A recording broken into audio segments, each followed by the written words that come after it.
নমস্কাৰ, মই চন্দ্ৰ মল্লিকা। আপোনালোকক সকলোকে পুনৰবাৰ স্বাগতম জনাইছোঁ মোৰ চেনেলৰ অন্য এটা ভিডিঅ'লৈ। আজি ভাবিলোঁ আপোনালোকৰ লগত অকণমান কথা পাতোঁ বুলি। 2024 চনটোত মই কি পালোঁ, কি হেৰুৱালোঁ, কেনেকৈ গ'ল তাকেই আলোচনা কৰিম বুলি ভাবিলোঁ। আপোনালোকে ভাল পাব বুলি আশা কৰিলোঁ। 2024 চনত প্ৰথমৰ সময়ছোৱা অৰ্থাৎ জানুৱাৰী মাহটো খুব সুন্দৰভাৱে পাৰ হ'ল। ফেব্ৰুৱাৰী মাহত ইমান ভাল বুলি ক'ব নোৱাৰোঁ, কাৰণ দুজন অতি আত্মীয়ক আমি হেৰুৱাবলগীয়া হ'ল।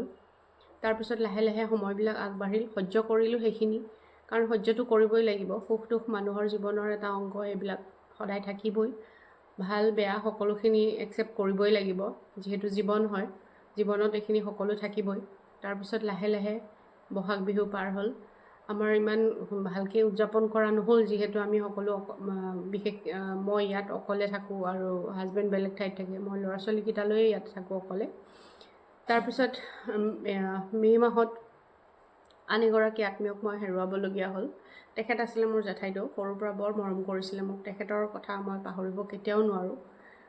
মাত্ৰ অকণমান মনত আফচোচ থাকি গ'ল, সেই তেওঁৰ শেষৰ সময়খিনিত মই যাম বুলিও ভাবি তেওঁৰ ওচৰলৈ এপাক যাব নোৱাৰিলোঁ, যিহেতু ল'ৰা ছোৱালীৰ পঢ়া শুনা, ঘৰৰ অন্যান্য বিভিন্ন সমস্যা থাকে বা নিজৰো কিছু কাম থাকে, এইবিলাকত ব্যস্ততাৰ মাজতে নোৱাৰিলোঁ যাবলৈ। সেই এটা আক্ষেপ মনতে ৰৈ গ'ল।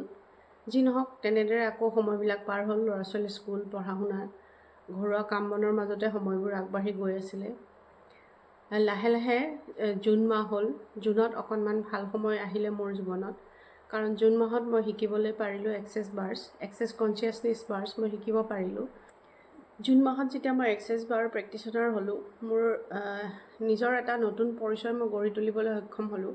কাৰণ ইয়াৰ আগলৈকে মোক সকলোৱে এগৰাকী হাউচৱাইফ, এগৰাকী গৃহিণী হিচাপে জানিছিল, বা মই নিজৰ পৰিচয়টোও তেনেকৈয়ে দিছিলোঁ। তাৰপিছত লাহে লাহে কাম কৰিবলৈ আৰম্ভ কৰিলোঁ, ছেশ্যন দিবলৈ ধৰিলোঁ। বাহিৰতো কেতিয়াবা ছেশ্যন দিবলৈ গ'লোঁ, ঘৰতো ছেশ্যন দিলোঁ। নিজৰ ল'ৰা ছোৱালীক নিজৰ ঘৰখনত বহুত ছেশ্যন দিলোঁ। বহুত ভাল খবৰ পালোঁ, বহুত ভাল ৰিজাল্ট আহিল। মই নিজকো, নিজৰ জীৱনটোতো বহুত এটা চেঞ্জ আহিলে। আৰু এক্সেছ বাৰ্ছ শিকিব পাৰি মই নিজকে বহুত সফল হোৱা বুলি ভাবিছোঁ, কাৰণ এক্সেছ বাৰ যেতিয়া মোৰ জীৱনত আহিলে মই বহুতখিনি সফলতা লাভ কৰিলোঁ। বহুত কি বুলি এতিয়া বৰ্ণনা কৰিম, সেইখিনি লাহে লাহে হয়তো আপোনালোকক মই কৈ যাম। কিন্তু সেই সময়ত মই যিহেতু ইউটিউব বা এইবিলাকৰ লগত জড়িত নাছিলোঁ, বা মই ভবাও নাছিলোঁ কেতিয়াবা ভিডিঅ' কৰিম এইবিলাকৰ ওপৰত বুলি। সেইকাৰণে সেই সময়ৰ সফল যিবিলাক ঘটনা বা হৈছিলে, মই সেইবিলাক কোনোদিন ভিডিঅ'ত ৰেকৰ্ডিঙো কৰি ৰখা নাছিলোঁ। বহুজনে বহুত মন্তব্য দিলে, বহুতে ভাল ভাল কথা ক'লে, বহুত ভাল কথা শিকিলোঁ, বহুত ভাল ভাল মানুহক লগ পালোঁ এক্সেছ বাৰৰ জৰিয়তে। আৰু সেইদৰে জীৱনটো আগবাঢ়ি থাকিল। তাৰপিছত অক্টোবৰ মাহৰ 2 তাৰিখে অকণমান গাটো বেয়া হোৱাত ডক্টৰৰ লগত পৰামৰ্শ কৰিলোঁ। ধৰা পৰিছিল মোৰ এটা চিষ্ট, যোনটো ইউটেৰাছত হৈছিলে, আৰু সেইটো ডক্টৰে খুব সোনকালে অপাৰেশ্যন কৰাৰ কাৰণে মোক ছাজেশ্যন দিলে। সেইমতে চিকিৎসকৰ পৰামৰ্শ মতে মই যোৱা অক্টোবৰ মাহৰ 17 তাৰিখে অৰ্থাৎ কাতি বিহুৰ দিনা অপাৰেশ্যন কৰিলোঁ, আৰু কিছুদিন পিছত মই সুস্থও হৈ উঠিলোঁ।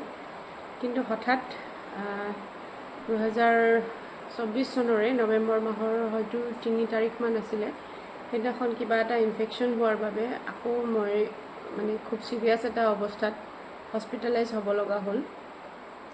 এক্সেছিভ ব্লিডিং হোৱাৰ কাৰণে হস্পিটেলত মই 2 ৰাতি থাকিবলগীয়া হ'ল। আৰু সেইদিনা আছিলে যিহেতু দেওবাৰ, হস্পিটেলত ডক্টৰো নাছিলে আৰু অন্যান্য ষ্টাফসকলো কম আছিল। যি নহওক, মৃত্যুমুখৰ পৰা ঘূৰি অহাৰ দৰে মই সেইদিনাখন জীৱনটো ঘূৰাই পালোঁ। বহুত ব্লাড ল'বলগীয়া হ'ল। আৰু সেই সময়খিনিত, যিখিনি সময়ত মই অচেতন হৈ গৈছিলোঁ, সেইখিনি সময়ত মনত বাৰে বাৰে এটা ভাৱেই আহিছিল যে ভগৱান মোক এতিয়াই নিনিবা, মোৰ এতিয়াই যাবলৈ সময় হোৱা নাই। আৰু সেই সচেতন অৱস্থাৰ মাজতে মোৰ মনত এটা প্ৰাৰ্থনা আহিছিলে, যিটো আমি এক্সেছ বাৰ্জৰ প্ৰেক্টিচনাৰসকলে বা ফেচিলিটেটৰসকলে গম পাওঁ, যিটো হো'প'ন'প'ন' প্ৰেয়াৰ বুলি কোৱা হয়। সেই প্ৰেয়াৰটো মোৰ মনত বাৰে বাৰে আহিছিল, আৰু নাজানো, হয়তো মই জীয়াই থাকিবলগীয়া আছিল, হয়তো ভগৱানে মোক কিবা ভাল কাম কৰিবলৈ জীয়াই ৰাখিলে। হস্পিটেলৰ কৰ্তৃপক্ষৰ যিখিনি আছিলে সেইদিনাখন কৰ্মকৰ্তাসকল, তেওঁলোকৰ তৎপৰতাত মই জীৱনটো পুনৰবাৰ ঘূৰাই পোৱা যেন লাগিল। মোৰ মানুহজন মোৰ লগত প্ৰতিটো সময়তে আছিল। সেইখিনি সময়ত মানুহজন যদি সেইদিনা নাথাকিল হয় মোৰ লগত, হয়তো সেইদিনাখন আৰু মই দ্বিতীয়বাৰ পৃথিৱীখন দেখা নাপালোঁ হয়, হয়তো ঈশ্বৰেই মিলাই দিছিলে সেনেকৈ।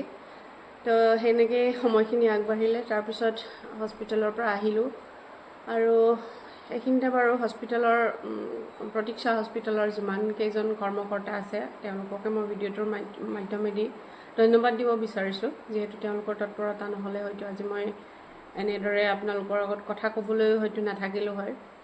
তাৰপিছত মানুহজনৰ যত্ন, মোৰ মাৰ যত্ন, মোৰ পৰিয়ালৰ ছাপোৰ্ট, মোৰ ল'ৰা ছোৱালীকেইটাইও বহুতখিনি সহায় কৰিছে। সেইখিনি সময়ত তেওঁলোকৰ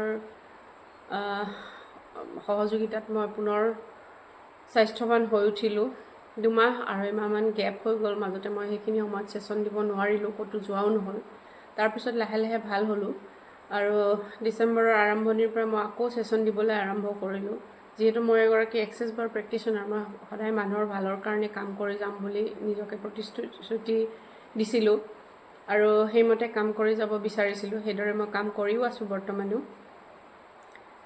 তো ডিচেম্বৰ মাহৰ সময়ছোৱা মই ভালেই বুলি ক'ব লাগিব। আৰম্ভণি আৰু শেষ যেতিয়া ভাল, গতিকে মই ভাল বুলিয়ে ভাবিছোঁ। হয়তো সেইখিনিও হৈছিল, মোৰ যিখিনি শাৰীৰিক অসুস্থতা আহিছিল সেইখিনিও হয়তো কিবা এটা হয়তো ভালৰ কাৰণেই হ'ল বুলিয়ে ক'ব লাগিব। কিন্তু এতিয়া মই সম্পূৰ্ণ সুস্থ। গতিকে যিহেতু মই দ্বিতীয়বাৰ জীৱনটো পাই আহিছোঁ, 2025 চনত মই নিজকে সংকল্পবদ্ধ হ'লোঁ যে মই যি কৰিম নিজৰ কাৰণে কৰিম, নিজৰ পৰিয়ালৰ কাৰণে কৰিম।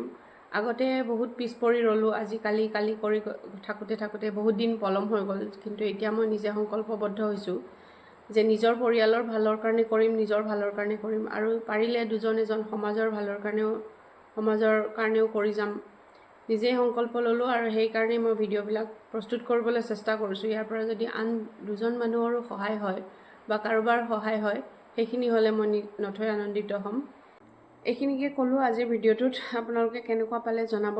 পাৰিলে মানুহৰ ভালৰ কাৰণে কাম কৰি যাওক, আপোনাক ভগৱানে নিশ্চয় ভাল কৰিব। আৰু ইমানকে কৈ মই মোৰ ভিডিঅ'টো সামৰণি মাৰিব বিচাৰিছোঁ। ইয়ালৈকে চোৱাৰ বাবে আপোনালোক সকলোকে বহুত বহুত ধন্যবাদ। যদি ভাল পাইছে ভিডিঅ'টো চাই পেলাই, তেতিয়াহ'লে প্লিজ ভিডিঅ'টো লাইক কৰিব, শ্বেয়াৰ কৰিব, চেনেলটো ছাবস্ক্ৰাইব কৰিব আৰু কমেণ্ট কৰি জনাবলৈ নাপাহৰিব আপোনালোকে কেনেকুৱা পাইছে আৰু ক'ৰ পৰা চাই আছে। ধন্যবাদ।